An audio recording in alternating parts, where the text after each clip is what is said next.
So instead of a current events-based video today, I think I'm going to make a discussion on the idea of political activism as such, by which I mean the conditions under which it is possible for a person or community of people to be politically active, what it means to act and create change, what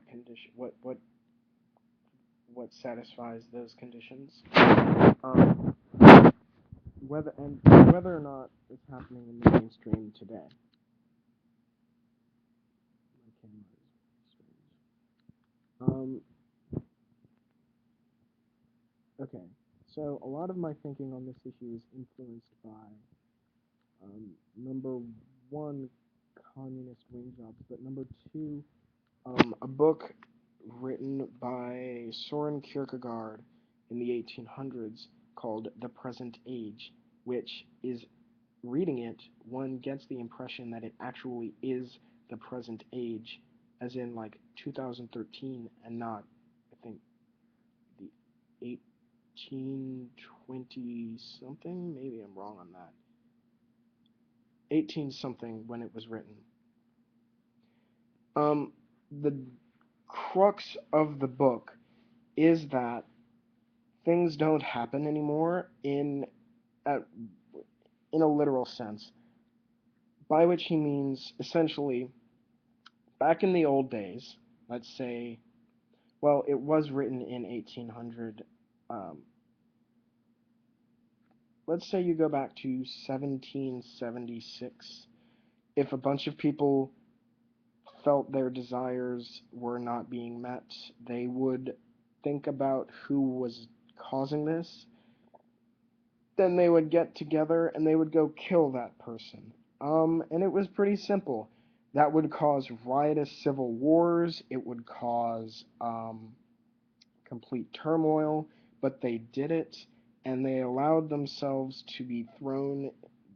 They threw themselves to the mercy of their passions. Right? Passion literally comes from the Latin word passus, meaning having suffered. Um, so one may argue that um, this kind of thing has been happening for since the beginning of time, right? The older generation has always barked at the younger generation over something or other that the newer generation is changing, and we always appropriate it and move on our merry way. But I think that there's something qualitatively different about the phenomenon that Kierkegaard is arguing for in this book, by which I mean that he goes back to the myths of antiquity and analyzes the differences in the psyche of the authors of those myths as opposed to the psyche of the authors of modern myths. Por ejemplo, um, in classical myths, you see things like the Herculean tasks. Um, you see people going to grand, extreme lengths for what we might consider, if not petty, trivial things, then things that were not exactly worth it. That's at least what I get from reading such myths. Like, for example, there was an old play called El Cid. I can't remember the author, but the crux of it is like a man is dishonored. It's about the actual Cid, or based on the actual Cid. Um, It's about a man who is dishonored and then contemplates like suicide and murder over some petty like trivial thing, like a man um like class. He wanted to marry someone who was from a different class of people than he was, a princess. Um I believe I have a horrible memory of this book. The point is, something like that happened, and he contemplated ending his own life. And reading that, my entire thought process was that he was making a mountain out of a molehill, and I think there really is something. I don't know what that says about my modern sensibilities, but look to a more modern tale like I'll use Percy Jackson as the example because it is an appropriation of these old myths into modern viewpoints, right? So we can especially see where these two diverge. Um, the Percy Jackson movie is not good, in my opinion. You can argue with me about that, but I will make a few, um, hopefully more objective claims.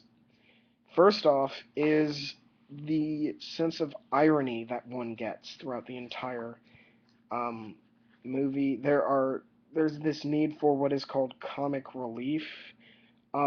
And yes, there was comic relief in old plays, see Shakespeare, but um, the comic relief in those plays was, if not the product of something that was meant to exacerbate the horror or the drama of the thrust of the play, it was almost always separated from the that thrust. It occurred at different moments. Whereas in Percy Jackson, we see this kind of frivolity about the entire quest to save the world. The world is in peril from the gods. And furthermore, we see the gods who are supposed to represent in classical myths, they were essentially each god represented a human emotion, and that human emotion in these gods was turned up to 11. In the Percy Jackson movie, we see these gods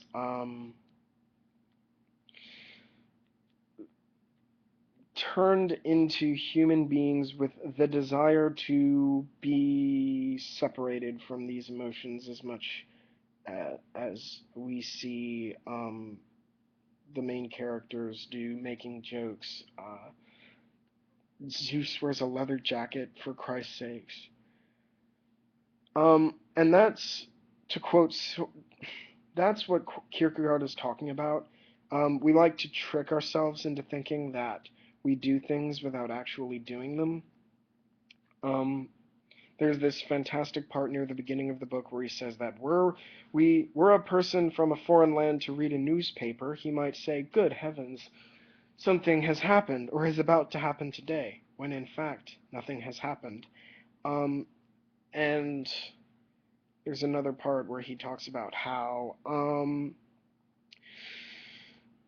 we all of these ironic somethings or other amount to a man who wakes up, considers getting out of bed and following his dreams, and then makes a witty or ironic excuse for going back to bed, and then descends back into the dream world. And I'm ranting, so I guess I'll have to tie this back into political activism in my minute and 30 seconds that I have before I exceed the YouTube time limit. um,